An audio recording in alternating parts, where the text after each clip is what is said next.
Wave जो है actually में ट्रांसफर ऑफ एनर्जी है from one point to another point. एक पर्टिकुलर पॉइंट से किसी पॉइंट पे अगर एनर्जी को ट्रांसफर करना है तो जिस माध्यम से ट्रांसफर होता है, जैसे जिस तरीके से ट्रांसफर होता है, उसी को क्या कहते हैं? वेव। जैसे कि मैं आपके सामने बोल रहा हूँ और आपको सुनाई दे रहा है, तो मैं यहाँ पर एयर में कुछ डिस्टर्बेंस क्रिएट कर रहा हूँ, वो एयर पार्टिकल अपने नेक्स्ट लेयर को डिस्टर्ब कर रहा है, फिर वो अपने नेक्स्ट लेयर को डिस्टर्ब कर रहा है। इस प्रकार से एनर्जी का क्या हो रहा है? ट्रांसफर हो रहा है आप तक। इसी प्रोसेस को क्या कहते हैं? वेव। दो प्रकार के वेव होते हैं, एक ऐसे जिसको ट्रांसफर होने के लिए मीडियम की रिक्वायरमेंट होती है, उसे कहते हैं मैकेनिकल वेव, और एक ऐसा वेव जिसको ट्रांसफर होने के लिए एनर्जी की मीडियम की जरूरत नहीं पड़ती है, उसे कहते हैं non mechanical wave. Non mechanical wave में एग्जांपल आ जाएगा ईएम वेव, और मैकेनिकल वेव में एग्जांपल आ जाएगा साउंड वेव, स्ट्रिंग वेव, ठीक है, वाटर वेव, ये सब मैकेनिकल वेव। जो पार्टिकल्स होते हैं उसके वाइब्रेशंस और प्रोपेगेशन ऑफ एनर्जी को के हिसाब से अगर देखेंगे तो भी वेव के दो पार्ट है, लॉन्गिट्यूडनल वेव और ट्रांसवर्स वेव। ऐसा वेव जो एनर्जी प्रोपेगेशन के परपेंडिकुलर डायरेक्शंस में वाइब्रेट करे, जैसे कि मान लीजिए एनर्जी इधर की तरफ जा रही है और पार्टिकल का वाइब्रेशन उस पर कल किधर घूम रहे थे, तो एनर्जी इधर जा रहा है और पार्टिकल का वाइब्रेशन ऐसा हो उस पर परपेंडिकुलर, तो उसे कहते हैं हम लोग कौन सा वेव? Transverse wave. एग्जाम्पल में सभी इलेक्ट्रोमैग्नेटिक वेव जो है वो ट्रांसवर्स वेव होते हैं। स्ट्रिंग वेव भी ट्रांसवर्स वेव है। उसी तरीके से अगर एनर्जी के प्रोपेगेशन के डायरेक्शन में पार्टिकल मतलब जो है वाइब्रेट करे तो उसे कहते हैं हम लोग लॉन्गिट्यूडनल वेव। एग्जाम्पल में साउंड वेव। और वाटर वेव में दोनों का कॉम्बिनेशन होता है, उसमें ट्रांसवर्स वेव भी रहते हैं और लॉन्गिट्यूडनल वेव भी रहते हैं। तो लिखें थोड़ा इसको वेव के बारे में।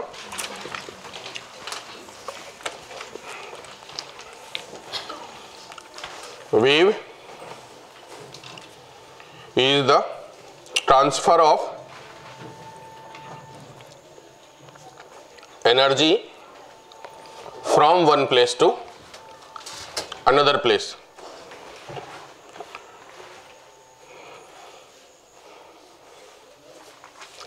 From one place to another place.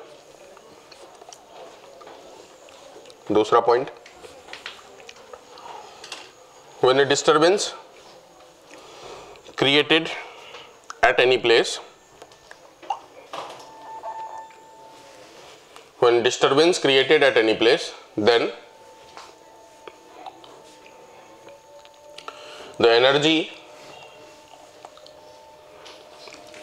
transfer due to vibrations of that particle to next layer,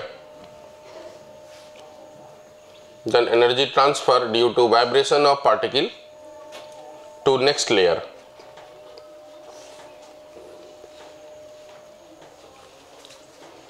And this process continue.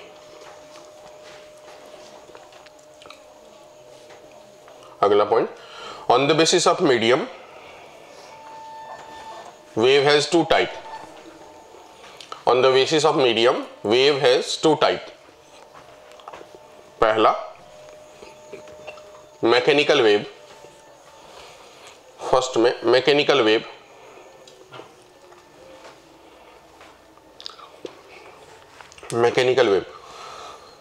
उसमें लिखेंगे the wave which required medium to transfer from one point to another point. The wave which required medium to transfer from one point to another point. Transfer from one point to another point.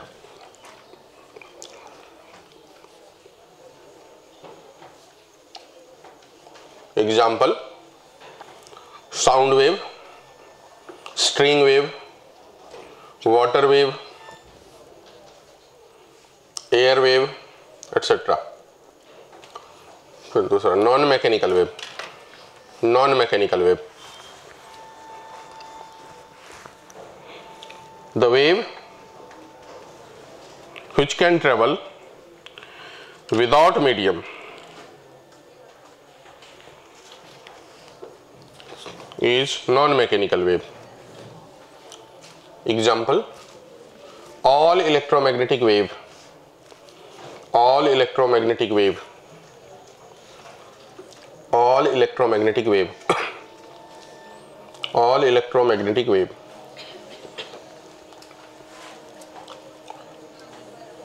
Next लिखेंगे on the basis of vibrations, on the basis of vibrations wave has two type.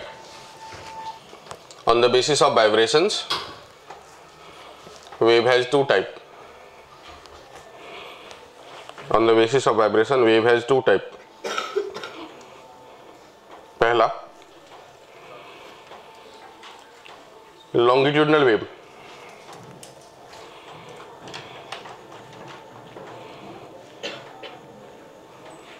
when the particle vibrate along the propagation of energy, when particle vibrate along the propagation of energy,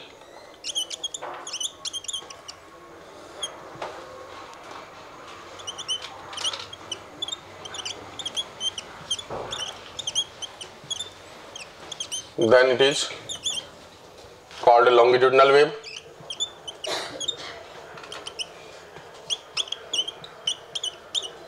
Example, sound wave,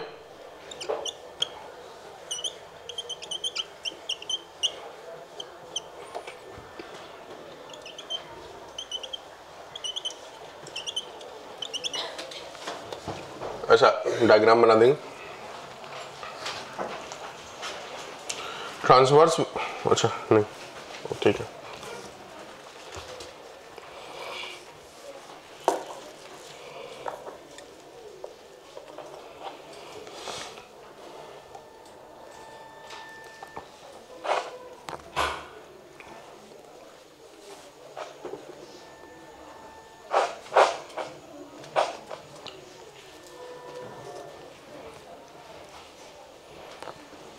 next लिखेंगे transverse wave. Transverse wave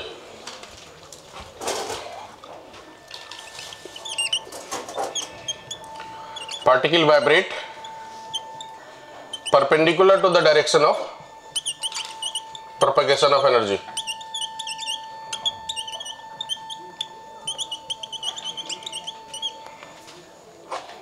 Particle vibrate perpendicular to the direction of propagation of energy. Example लिखेंगे string wave,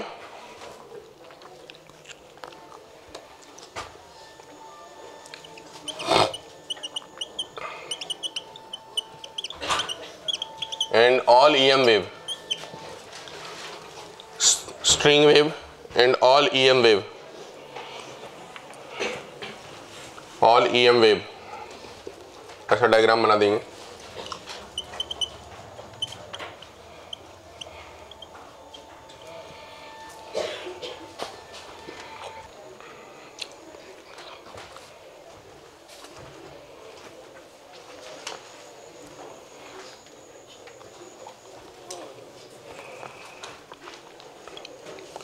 एक point लिख लेंगे यहां पर. Water wave is a combinations of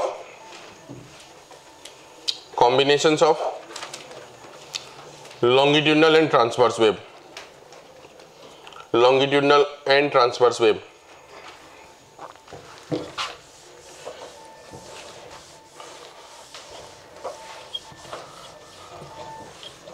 अगला point,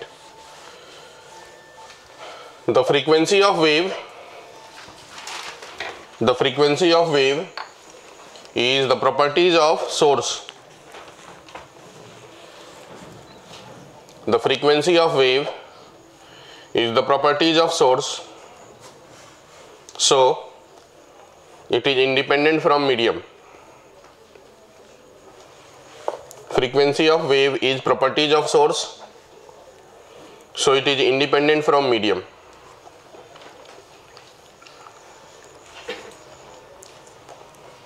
medium के बदलने से वेव की फ्रीक्वेंसी नहीं बदलने वाली. अगला point, as medium changes wavelength comma speed changes but frequency remains same. Speed changes, frequency equal to velocity by wavelength, medium 1 और मीडियम 2 में फ्रीक्वेंसी वही रहेगा, बस वेवलेंथ और वेलोसिटी बदल जाएगा। ऐसा मीडियम के चेंज होने से फ्रीक्वेंसी कांस्टेंट रहेगा, ये और ये चेंज करेगा, बढ़ेगा तो दोनों और कम होगा तो दोनों। इफ इंक्रीजेज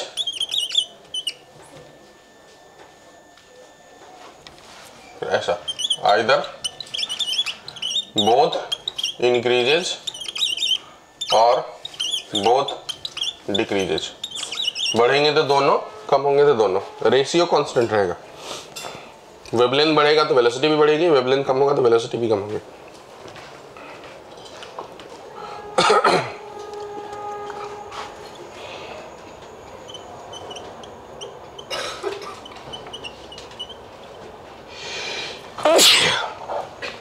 जो कलर होता है वो प्रॉपर्टीज ऑफ वेव फ्रीक्वेंसी होता है। Colour is the properties of frequency, colour of wave is the properties of frequency. So not changes due to medium, medium के बदलने से कलर नहीं बदलेगा।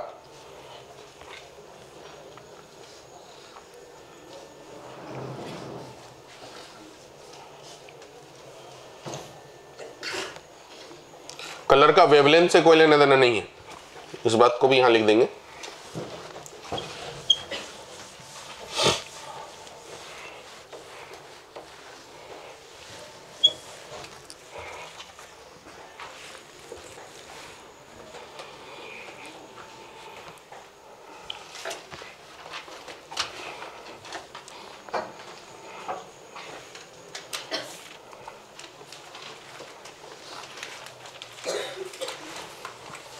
नेक्स्ट लिखेंगे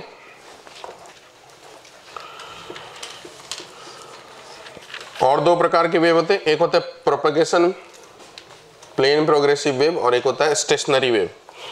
तो प्लेन प्रोग्रेसिव वेव वो होते हैं जिसमें एनर्जी पूरी तरीके से ट्रांसफर होता है, और जो स्टेशनरी वेव होते हैं उसमें एनर्जी एक पर्टिकुलर पॉइंट, दो पॉइंट के बीच में कन्फाइंड हो जाते हैं, मतलब एक ब्लॉक से निकल के दूसरे में नहीं जाते। ठीक है, तो फिक्स रहता है ऐसा। तो लिख डालेंगे यहीं पर stationary wave.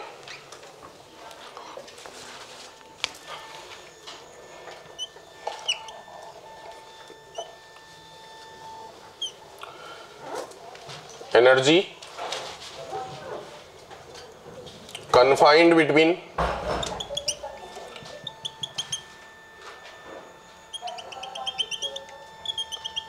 the nodes, it not transfer from या it not transfer, ऐसा इसकी एनर्जी इसी दो पॉइंट के बीच में रहेगी, यहाँ की एनर्जी इसी दो पॉइंट के बीच में रहेगी, यहाँ की एनर्जी इसी दो पॉइंट के बीच में रहेगी। मतलब एनर्जी का मोशन नहीं होता, यहाँ एनर्जी ट्रांसफर नहीं होता, एनर्जी ट्रांसफर नहीं होते स्टेशनरी वेव में। ऐसा डायग्राम बना देंगे।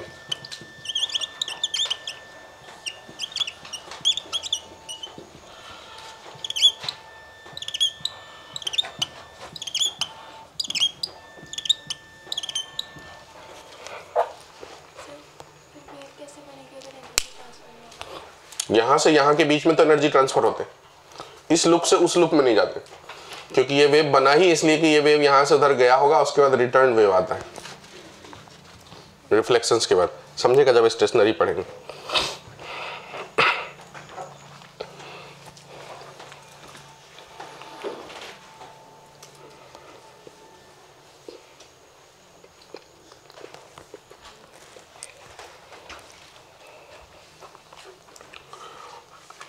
बना दी डायग्राम। नेक्स्ट लिखेंगे plane progressive wave. Plane progressive wave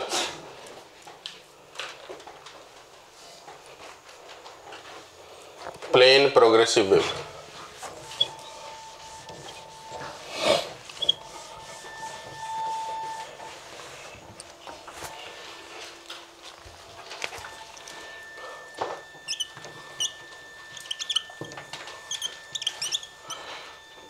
progressive wave में एनर्जी ट्रांसफर करता है एक जगह से दूसरे जगह पे, तो इसे कहते हैं क्या बताओ? ट्रफ। और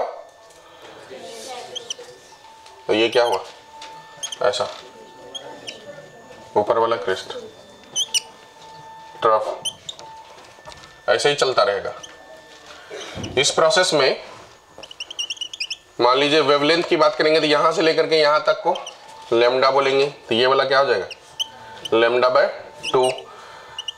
तो ये वाला क्या हो जाएगा? यहां से लेके यहां तक लैम्डा बाय 4।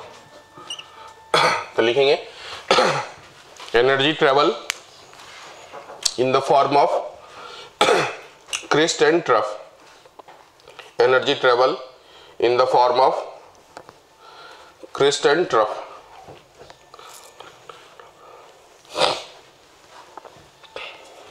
डायग्राम नीचे बना देंगे।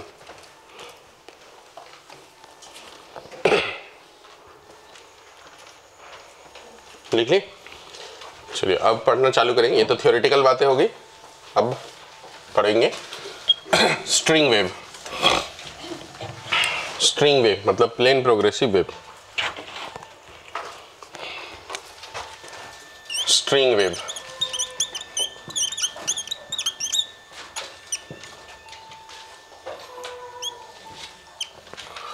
जब स्ट्रिंग के अंदर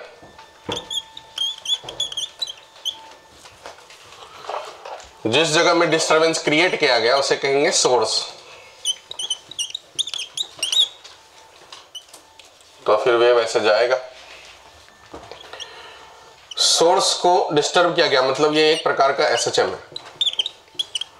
डिस्टर्ब किया मतलब वाइब्रेशंस। तो वाइब्रेशंस हुआ मतलब ये इस पर्टिकुलर डायरेक्शन में ऐसे वाइब्रेट होता है। तो ये हुआ क्या? एसएचएम। एक पार्टिकल की बात कर रहे हैं। तो एसएचएम का equations y equal to a sine omega t. ये इक्वेशंस किसका है? सोर्स का, जिसने डिस्टरबेंस क्रिएट किया। यही डिस्टरबेंस इस स्ट्रिंग में अगले वाले पार्टिकल को जाएगा, फिर अगले नेक्स्ट को जाएगा, फिर नेक्स्ट को जाएगा, नेक्स्ट को जाएगा। ऐसा सभी पार्टिकल वाइब्रेट करेंगे, ऐसा ऊपर की तरफ, नीचे की तरफ, फिर ऐसा। यही फिर आगे की तरफ जाता रहेगा। ऐसे एनर्जी आगे की तरफ ट्रांसफर हो रहा है वाइब्रेशंस की दूरी से। तो किसी पर्टिकुलर पॉइंट के कोई पार्टिकल की बात कर रहे हैं, मान लीजिए इसकी बात कर रहे हैं स्ट्रिंग में। ये जो मैंने अभी बनाया हूं, ये जब वेव अपन एक जगह वेव को मतलब क्रिएट करेंगे तो जो स्ट्रिंग का शेप बनेगा उस शेप का ये फोटो है। मतलब स्ट्रिंग प्रॉपरली ऐसे हो जाएगा। ठीक है, तो ये इसको मैं y कह देता हूं, इसको मैं x एक्सिस कह देता हूं। x बताएगा कि सोर्स से कितने दूर की पार्टिकल की बात किया जा रहा है, और y बताएगा कि वो पार्टिकल वर्टिकल डायरेक्शन में कितना डिस्प्लेसमेंट पे है उस पर्टिकुलर टाइम पे जिस वक्त हमने फोटो खींचे। हर बार जैसे कि मैंने यहाँ डिस्टरबेंस क्रिएट करा था, जो वेव ऐसे ऊपर गया था, फिर बाद में वो स्ट्रिंग नीचे आएगा, अगला वाला ऐसे ऐसे सेक्शन ऐसे ऐसे वेव चलता है ना। तो जो वेव है फिर अगला वाला ऊपर जाएगा, ये वाला नीचे आ जाएगा, फिर वो नेक्स्ट ऊपर जाएगा, फिर ये नीचे आ जाएगा। इस प्रकार से एनर्जी ट्रांसफर होगा। तो किसी पर्टिकुलर पॉइंट का जो यहाँ से जो दूरी है, उस पार्टिकल वर्टिकल डायरेक्शन में कितना ऊपर या नीचे आ रहा है, तो वो उसके मीन पोजीशन से उसका डिस्प्लेसमेंट हुआ, वो पार्टिकल का डिस्प्लेसमेंट हुआ। और वो पार्टिकल सोर्स से कितना दूर है उसे x बताएगा। मतलब मान लीजिए ये पार्टिकल की बात कर रहे हैं, तो सोर्स से उसकी डिस्टेंस x के द्वारा डिनोट किया जाएगा। ये है डिस्टेंस फ्रॉम सोर्स। और ये जो पार्टिकल एसएचएम कर रहा है, तो उसका तो मीन पोजीशन इसी लाइन में था पहले।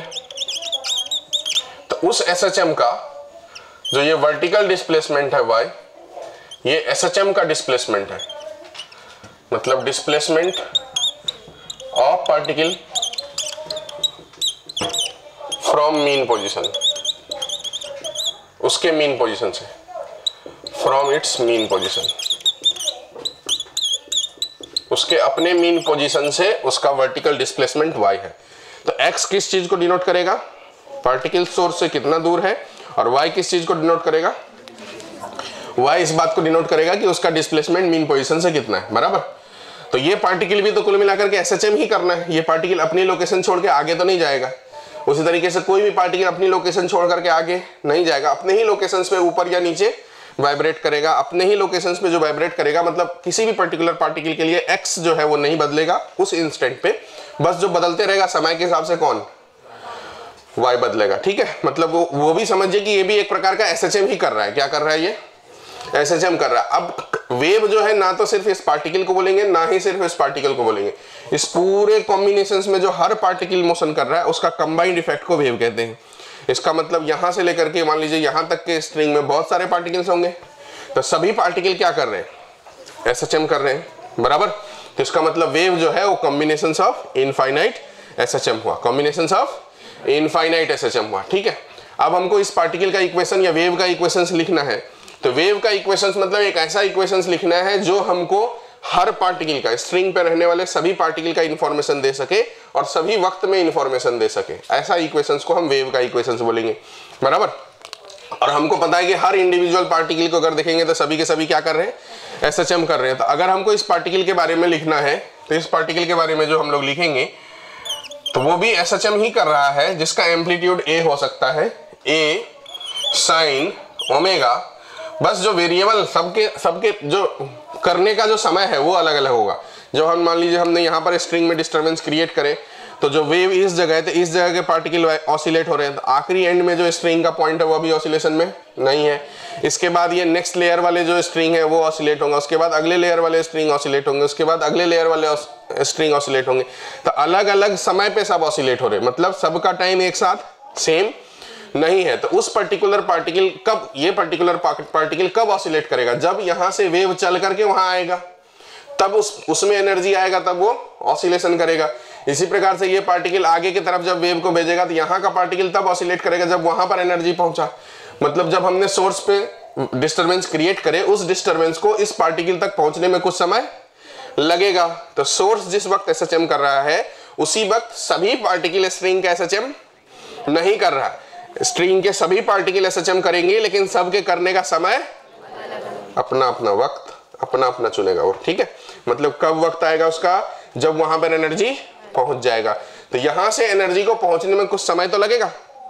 तो ये जो डिस्टेंस है मान लीजिए हमने x बोले और जो एनर्जी प्रोपेगेट हो रहा है वो वेलोसिटी v से हो रहा है, ये हुआ वेव की वेलोसिटी मान लेते हैं हम लोग, ये है वेलोसिटी ऑफ वेव, मतलब एनर्जी का वेलोसिटी, एनर्जी जो आगे की तरफ ट्रांसफर हो रहा है। तो x डिस्टेंस जाने में कितना समय लगेगा, x बाय v, मतलब यहां से जो एनर्जी है वो इस जगह में पहुंचेगा कौन से टाइम पे, x बाय v टाइम पर। और ये पार्टिकल एसएचएम करेगा, ये पार्टिकल कौन सा एसएचएम करेगा, वही करेगा जो सोर्स ने क्रिएट किया है, मतलब सोर्स के किए हुए काम को हर पार्टिकल कॉपी करेगा। सोर्स के द्वारा किया हुआ डिस्टरबेंस, सोर्स के द्वारा किया हुआ एसएचएम, सोर्स का जो वाइब्रेशंस है उसे ही सभी पार्टिकल जो है कॉपी करेगा, उसे ही परफॉर्म करेगा, लेकिन सबके परफॉर्म करने का समय अलग अलग हुआ। इसका मतलब ये हुआ कि किसी पर्टिकुलर टाइम पे, अगर अभी प्रेजेंट टाइम में अगर हम बात करें तो प्रेजेंट टाइम में सोर्स जो काम कर रहा है वो कुछ समय बाद जाके ये पार्टिकल करने वाला है। कितने समय बाद जाके ये पार्टिकल करने वाला है, x बाय v टाइम बाद। इसका मतलब ये हुआ कि अगर प्रेजेंट टाइम में हम इस पार्टिकल की बात कर लें तो वो पार्टिकल अभी प्रेजेंट टाइम में जो कर रहा है वो x बाय v पहले सोर्स के द्वारा किया गया होगा, यही मतलब हुआ। मतलब सोर्स ने जो डिस्टरबेंस क्रिएट करा वो disturbance x by v time बाद जाके पार्टिकल वाइब्रेट करेगा, एसएचएम करेगा, ऑसिलेशन करेगा।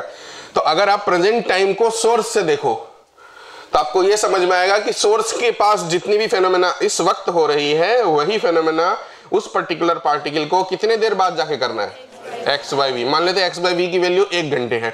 इसका मतलब ये हुआ कि अगर अभी कोई पार्टिकल सोर्स एसएचएम कर रहा है तो वही सेम एसएचएम पार्टिकल के द्वारा 1 घंटे बाद परफॉर्म किया जाएगा। और अगर प्रेजेंट टाइम को हमको इक्वेशंस पार्टिकल का लिखना है अभी, तो अगर प्रेजेंट टाइम को हम पार्टिकल मान लें तो प्रेजेंट टाइम को पार्टिकल मान ले, पार्टिकल के लिए प्रेजेंट टाइम का कंडीशंस बताएं, पार्टिकल अभी क्या कर रहा है, तो हमको ये समझ में आएगा कि अभी ये वही काम कर रहा है जो 1 घंटे पहले किया जा चुका है। किसने किया है, सोर्स ने किया है। तो पार्टिकल का जो प्रेजेंट टाइम है उस टाइम में x बाय v माइनस करना पड़ेगा। पार्टिकल का कौन सा टाइम, प्रेजेंट टाइम में x बाय v माइनस करना पड़ेगा, और वो कहां रखना पड़ेगा, सोर्स के इक्वेशंस में। जो सोर्स किया था वही ये पार्टिकल कर रहा है। फिर से समझा रहा हूं, वेव जब हमने पार्टिकल को डिस्टर्ब करे सोर्स के जगह पे, तो सोर्स को जिस वक्त डिस्टर्ब करे वही डिस्टरबेंस धीरे धीरे आगे की तरफ कॉपी हो रहा है। तो जो पार्टिकल और सोर्स के बीच का मान लीजिए समय हमने तय कर लिया कि 1 घंटे का, 1 आवर का है। इसका मतलब ये हुआ कि इस वक्त हमने जो सोर्स में SHM क्रिएट करे, इस वक्त प्रेजेंट टाइम में जिस सोर्स को हमने SHM में डाले हैं वो SHM ही किया जाएगा सभी पार्टिकल के द्वारा, लेकिन जिस पार्टिकल को हमने फोकस बना के रखे हैं वो 1 घंटे बाद वहां वेव पहुंचने वाला है। इसका मतलब ये हुआ कि प्रेजेंट टाइम में जो पार्टिकल है वो अभी कुछ दूसरा काम कर रहा है, लेकिन 1 घंटे बाद जो पार्टिकल करेगा वो वही करेगा जो अभी इस प्रेजेंट टाइम में वेव जनरेट सोर्स के द्वारा हुआ है, बराबर। इसका मतलब सोर्स के टाइमिंग में और पार्टिकल के टाइमिंग में 1 घंटे का डिफरेंस है। पार्टिकल बाद में कर रहा है, सोर्स पहले कर रहा है, ठीक है। लेकिन दोनों का काम सेम ही है, पार्टिकल भी SHM ही करेगा और सोर्स भी SHM ही करेगा। अभी हमको इक्वेशन किसका पता है? सोर्स का पता है। पार्टिकल का इक्वेशंस पता नहीं है, तो पार्टिकल के इक्वेशंस को हमको निकालना है यहाँ पर। तो अगर पार्टिकल के इक्वेशंस को हमको निकालना है तो इसी प्रेजेंट टाइम में अभी सोर्स से हम शिफ्ट होके कहाँ पहुंच गए? पार्टिकल के फोकस कर लिए। तो इस पर्टिकुलर टाइम में पार्टिकल जो कुछ कर रहा है उसके बारे में अगर सोचेंगे तो हमको समझ में आएगा कि जैसे मान लो कि अभी का टाइम 8 बज गए, तो 8 बजे सोर्स जो काम कर रहा है वही काम पार्टिकल 9 बजे कर रहा है, बराबर। तो इसका मतलब यही 8 बजे अगर हम पार्टिकल को देखेंगे तो हमको ये समझ में आएगा कि पार्टिकल अभी जो कर रहा है वो 7 AM में सोर्स ने किया था, बराबर। इसका मतलब पार्टिकल का इक्वेशंस करंट टाइम t में देखना है तो सोर्स के इक्वेशन में उस t में से 1 माइनस करके रख दीजिएगा, तो सेम काम पार्टिकल कर रहा है, दोनों का दोनों SHM कर रहा है, बराबर। तो सोर्स का इक्वेशन ही पता है हमको, तो सोर्स के इक्वेशंस में ही टाइम रख करके पार्टिकल का इक्वेशंस निकालना। तो पार्टिकल के लिए प्रेजेंट टाइम यूज करेंगे तो उस t माइनस x/v टाइम किसके लिए यूज हो जाएगा? सोर्स। तो सोर्स के इक्वेशंस में अगर टाइम की जगह t माइनस x/v रख देंगे, इसका मतलब ये वही घटनाएं हैं, वही डिस्टर्बेंस है, वही ऑसिलेशंस है जो इस वक्त पार्टिकल कर रहा है, जो कि t माइनस x/v पहले सोर्स ने किया था। तो अगर हम पार्टिकल के इक्वेशंस को लिखना चाहें तो हम यही लिखेंगे a sin ओमेगा, मतलब इसी का इक्वेशंस है a sin ओमेगा। अब टाइम को बस बदल देना है, तो क्या हो जाएगा? प्रेजेंट टाइम t है माइनस x/v। ये हो गया equations of wave, equations of plane progressive wave. क्यों हो गया equations of plane progressive wave? मतलब ऐसा इक्वेशंस हमको लिखना था जो हर पार्टिकल का इंफॉर्मेशन दे, सभी पार्टिकल का इंफॉर्मेशन दे और हर समय पे इंफॉर्मेशन दे। तो जैसे जैसे हम समय को बदलेंगे वैसे वैसे हर टाइम का इंफॉर्मेशन मिल जाएगा, जैसे जैसे हम x को बदलेंगे वैसे वैसे हमको हर पार्टिकल का इंफॉर्मेशन मिल जाएगा। अगर इस पार्टिकल का डिस्टेंस हम रखेंगे x के जगह तो ये पार्टिकल का इंफॉर्मेशन मिलेगा, इस पार्टिकल का डिस्टेंस इतना ही रख देंगे हम x के जगह तो इस पार्टिकल का डिस्टर्बेंस हमको उस पार्टिकुलर टाइम पे मिलेगा। अगर हमको यहाँ का पार्टिकल का इन्फॉर्मेशन चाहिए तो x की जगह इतना रख देंगे, या आगे के किसी पार्टिकल का इन्फॉर्मेशन चाहिए तो x की जगह सोर्स से जितना दूर है वो रख देंगे। तो जैसे जैसे x को अपन बदलेंगे वैसे वैसे अलग अलग पार्टिकल के बारे में इन्फॉर्मेशन पता चलेगा, और जैसे जैसे समय को बदलेंगे वैसे वैसे अलग अलग टाइम पे इन्फॉर्मेशन पता चलेगा। इसका मतलब ये हुआ कि इसमें सभी पार्टिकल का सभी टाइम का दिया हुआ कंडीशंस आ गया हमारे पास, और इसी को कहेंगे हम इक्वेशंस ऑफ वेव। ये कॉम्बिनेशंस हो गया किसका? इनफाइनाइट SHM का। SHM का ही फॉर्मेट है, बस उसमें वेरिएबल क्या हो गया? 2 हो गया। मतलब जो प्लेन प्रोग्रेसिव वेव है उसका फंक्शन हमेशा ही जो होगा वो 2 वेरिएबल के टर्म में होगा, x और t। x वेरिएबल होंगे और t वेरिएबल होंगे, 2 वेरिएबल के टर्म में ये इक्वेशंस हमेशा मिलने वाला है वेव का। अब इसे थोड़ा सा और आगे लेके जाएंगे और आगे लेके जाएंगे तो डिफरेंट डिफरेंट फॉर्मेट आएगा। जैसे आया पहले वाला तो लिख देता a sin omega t minus x/v। इसी को आगे लेके जाएंगे तो आ जाएगा a sin ओमेगा, अंदर लेके चला जाता तो omega t minus omega x/v। ये जो ओमेगा बाय v है इसी को k कहते हैं, वेव कांस्टेंट k कहते हैं, वेव कांस्टेंट या प्रोपेगेशन कांस्टेंट, प्रोपेगेशन कांस्टेंट। तो इसका मतलब जो दूसरा इक्वेशन हमको ध्यान रखना हो जाएगा a sin omega t minus kx, ये फॉर्मेट हो गया। फिर अगर ओमेगा को 2π/t कह दें तो 2π/t कहेंगे तो a sin 2π/t तो इसको हम लोग नीचे लेके ऐसे लेके चले जाए अंदर में, तो डिवाइड बाई टी माइनस यहाँ पर x by v into t. v into t wavelength हो गया, वेलोसिटी इंटू टाइम लेंथ हो गया, मतलब वेवलेंथ। तो जो इक्वेशंस आ गया हमारे पास वो आ गया a sine 2 pi t by time period minus x by wavelength. ये हो गया इक्वेशंस हमारे पास। ये जो k है ओमेगा बाय v, इसे 2 पाई बाय लैम्डा भी कह सकते हैं। ठीक है, तो ये सब फॉर्मेट हो गए हमारे पास वेव के इक्वेशंस का। तो लिखें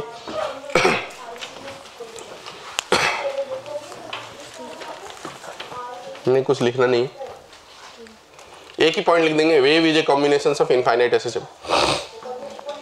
wave is a combination of infinite SHM.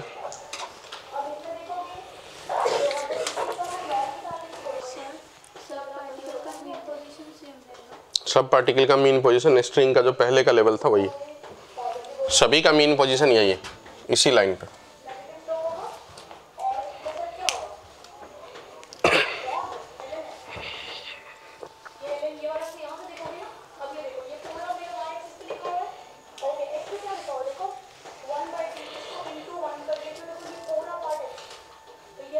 Mean position same नहीं रहेगा, सेम लेवल में रहेगा, ऐसा बोल सकते हैं। सेम का मतलब क्या हुआ, एक ही पॉइंट पे आएगा। हाँ,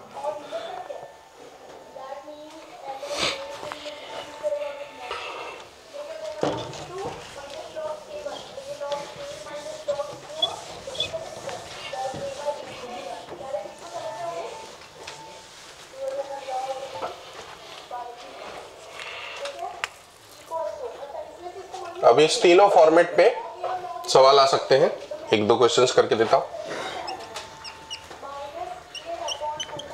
10 sine 10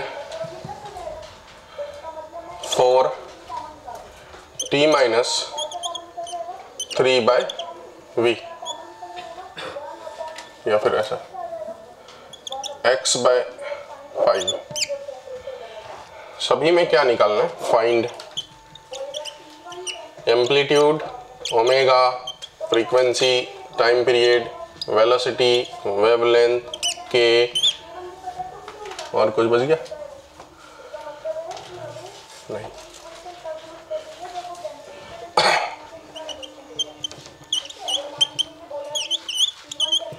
twenty sign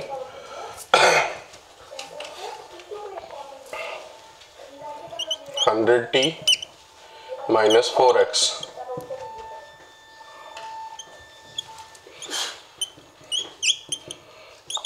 50 sine 2 pi t by 30 minus x by 40।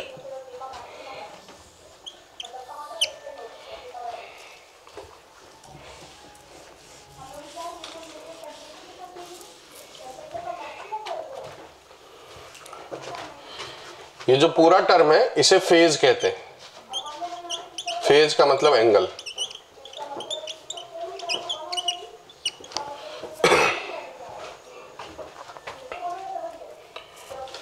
जो v है वो वेलोसिटी ऑफ वेव है।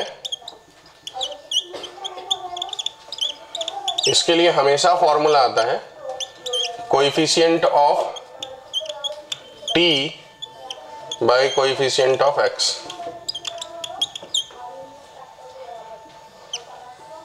सभी प्रकार के वेव के इक्वेशंस में ये वैलिड है, coefficient of t by coefficient of x, बिना साइन कन्वेंशन के, मतलब सिर्फ और सिर्फ मैग्नीट्यूड की बात करना।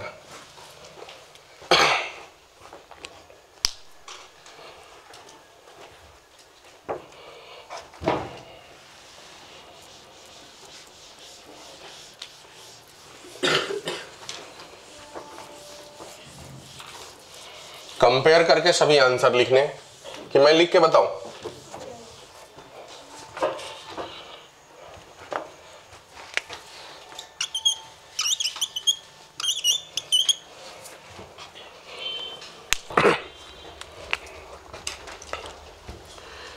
पहले सवाल को मैं अगर बनाऊं तो कंपेयर करने से आएगा एम्पलीट्यूड की वैल्यू 10 ओमेगा के जगह पे 4, v के जगह पे 5, तो k होता है ओमेगा बाय v, इसका मतलब 4/5। k को बोलते हैं 2 पाई बाय लेमडा, तो 2 पाई बाय लेमडा की वैल्यू 4/5 आया, तो लेमडा की value 10 pi by 4, 5 pi by 2, और ओमेगा को लिखते हैं 2 पाई f की वैल्यू 4, तो f की वैल्यू 4/2 पाई, इसका मतलब 2 बाय पाई, टाइम पीरियड इसका रेसिप्रोकल π/2, और तो कुछ निकालना नहीं, ऐसे ही बाकी दो बनाना है।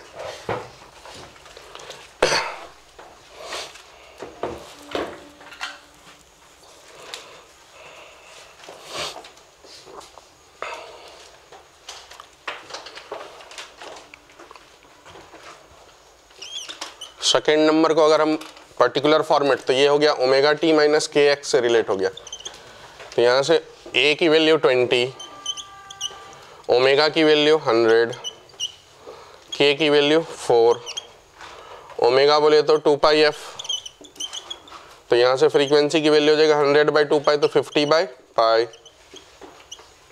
तो टाइम पीरियड उसका उल्टा π/50।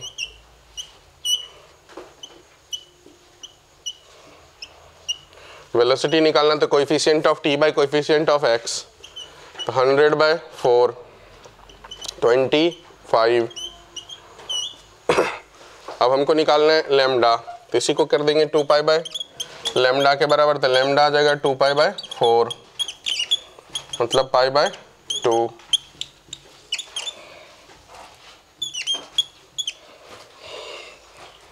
वैसे तीसरे वाला कंपेयर होगा तो ये होगा 2 पाई t/t minus x by lambda से, उस फॉर्मेट में है। तो तीसरे वाला में एम्पलीट्यूड हो गया 50, कैपिटल T टाइम पीरियड की वैल्यू 30, लेमडा की वैल्यू 40, टाइम पीरियड आ गया तो फ्रीक्वेंसी हो गया 1/30, ओमेगा हो जाएगा 2 पाई f, 2 पाई बाय 30, लेमडा भी आ गया। तो v निकालना है तो coefficient of t 1/30, coefficient of x 1/40, तो 40/4/3, ये हो गया v की वैल्यू। अब k निकालना है तो k का मतलब 2 पाई बाय लेमडा, तो 2 पाई बाय लेमडा की जगह पे 40, इसका मतलब π/20, और तो कुछ निकालना नहीं।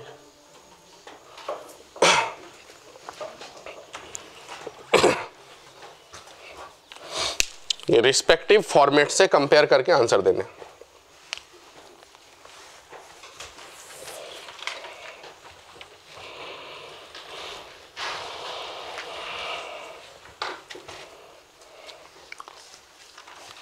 हटाओ इसे।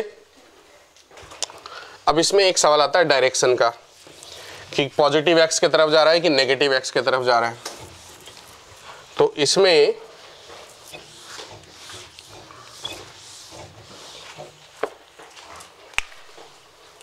अगर x एंड t टाइम दोनों का सामने का साइन सेम हो, have same sign,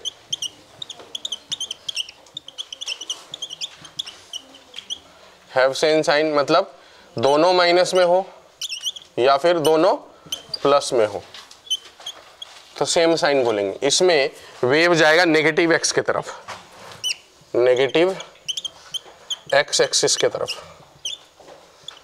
wave velocity negative x axis की तरफ। और अगर हैव अपोजिट साइन,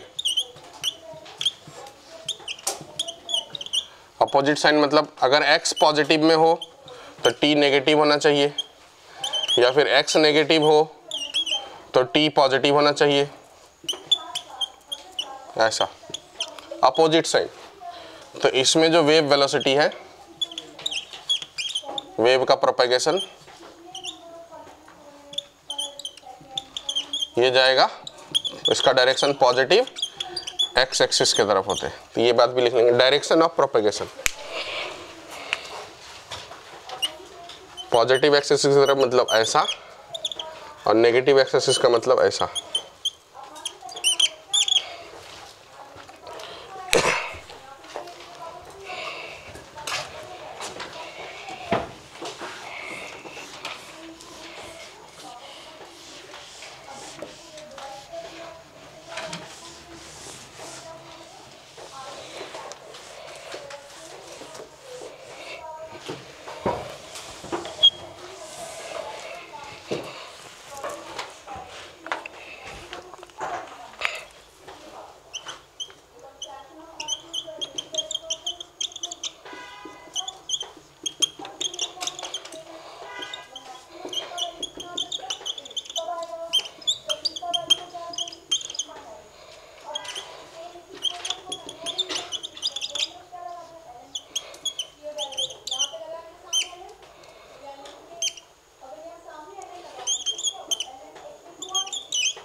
सभी के डायरेक्शन बताने।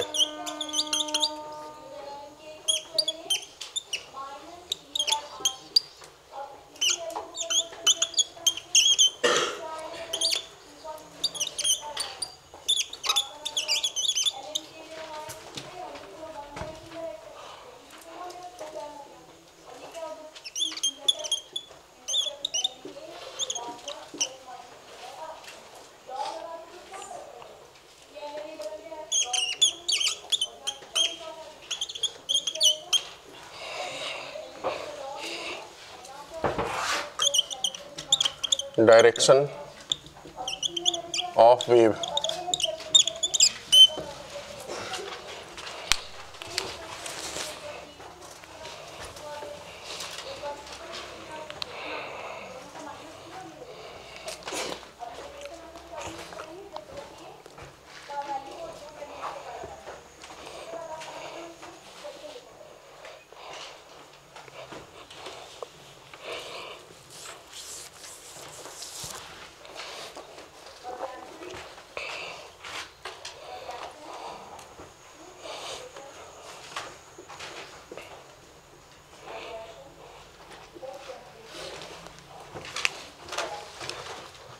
ये हो जाएगा नेगेटिव एक्स एक्सिस,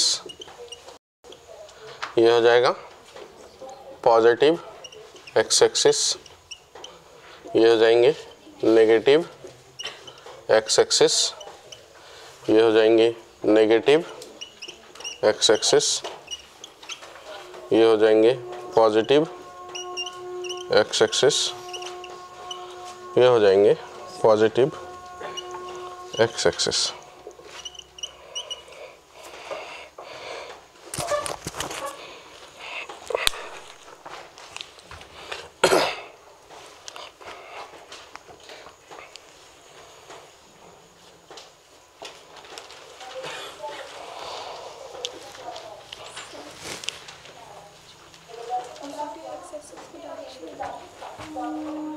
उधर पॉजिटिव एक्स होता है ना, ऐसे ऐसे ही तो देखते ना। तो ये साइड पॉजिटिव और ये साइड नेगेटिव, तो डायरेक्शंस पॉजिटिव की तरफ जा रहा है। कोऑर्डिनेट भी पढ़ाने क्या?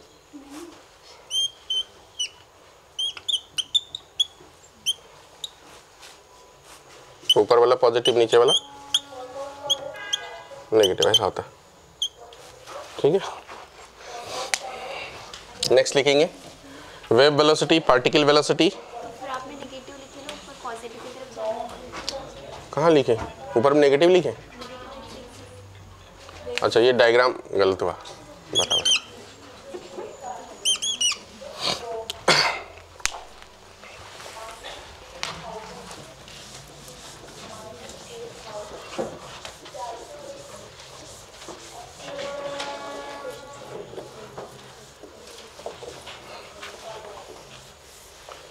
नेक्स्ट लिखेंगे wave velocity, particle velocity.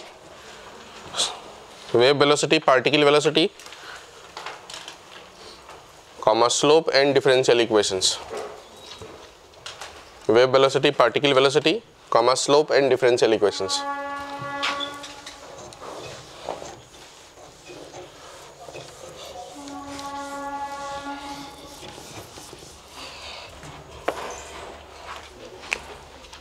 Differential equations y equal to a sine omega t minus k x.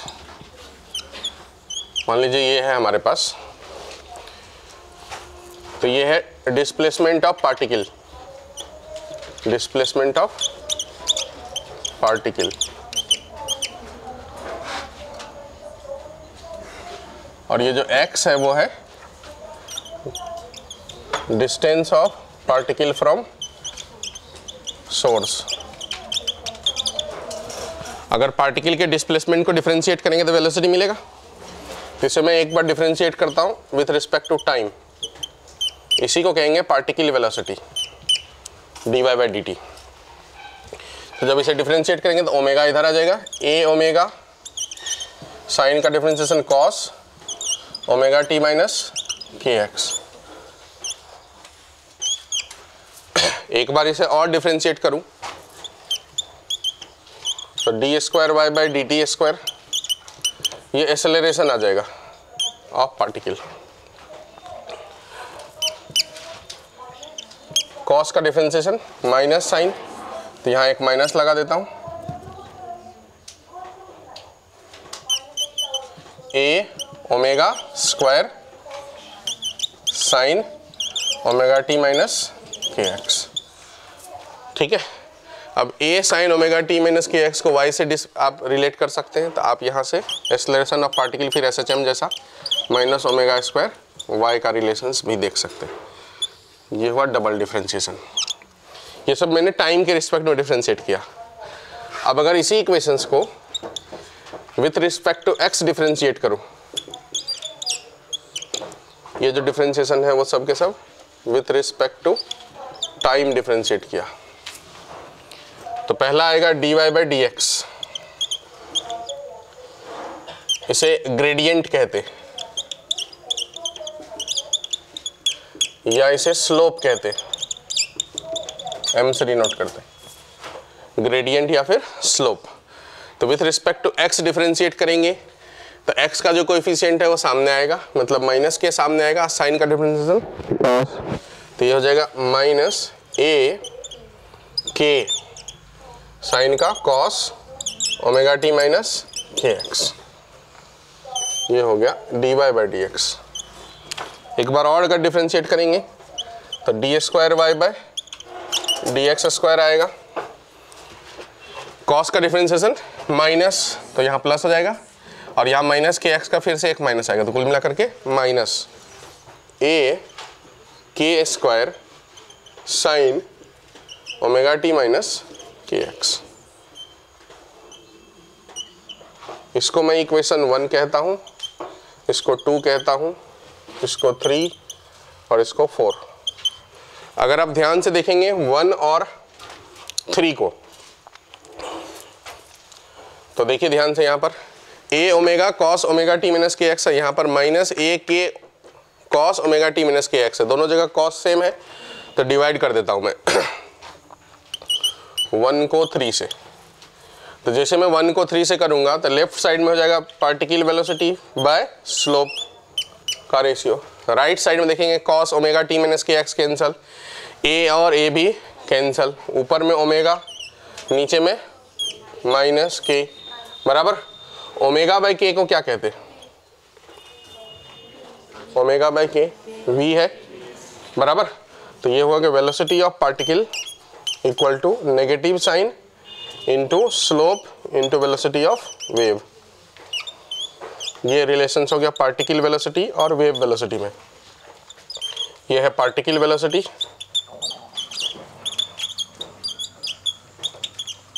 ये जो m है वो है स्लोप, और ये हो गया वेव वेलोसिटी। ये एक रिलेशंस आ गया, बराबर। दूसरी बातें करते हैं, अगर मैं 2 और 4 को डिवाइड करता हूं, 2 डिवाइड बाय 4, तो देखो लेफ्ट साइड में आ जाएगा d square y by d t square divide by d square y by d x square. Right side में दोनों में sine omega t minus k x cancel हो जाएगा, दोनों में माइनस माइनस है वो भी कैंसिल हो जाएंगे, दोनों में a और a है वो भी कैंसिल हो जाएंगे, यहाँ बचेगा ओमेगा स्क्वायर, यहाँ बचेगा के स्क्वायर। तो इसे क्या बोलेंगे हम लोग, v square, velocity of wave का स्क्वायर, बराबर। तो यहाँ से जो रिलेशंस आया वो ये आया, d square by upon d t square equal to v square, मतलब वेलोसिटी ऑफ वेव का square into d square y by d x square. यही है differential equations of wave, differential equations of wave.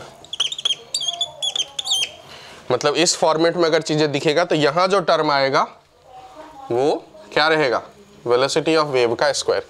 अब इस पे एक सवाल मैं यहाँ कर देता हूँ, जैसे कि मान लीजिए हमारे पास एक क्वेश्चन है 7 d square y by d t square equal to 56 d square y by d x square, ऐसा है। तो बोला वेलोसिटी ऑफ वेव क्या होगा, तो पहले तो यहाँ का कोएफिशिएंट को 1 करना है, तो 1 करने के लिए 7 से डिवाइड करेंगे, तो यहाँ पर कितना आएगा 8। इसका मतलब वेलोसिटी ऑफ वेव का जो स्क्वायर है गया वो कितना 8 हो गया। तो वेलोसिटी ऑफ वेव कितना हो गया 2√2 मीटर पर सेकेंड।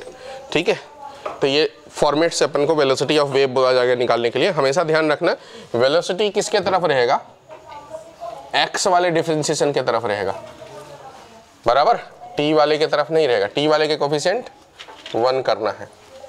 ठीक है, लिख डालिए आप ये सब बातें।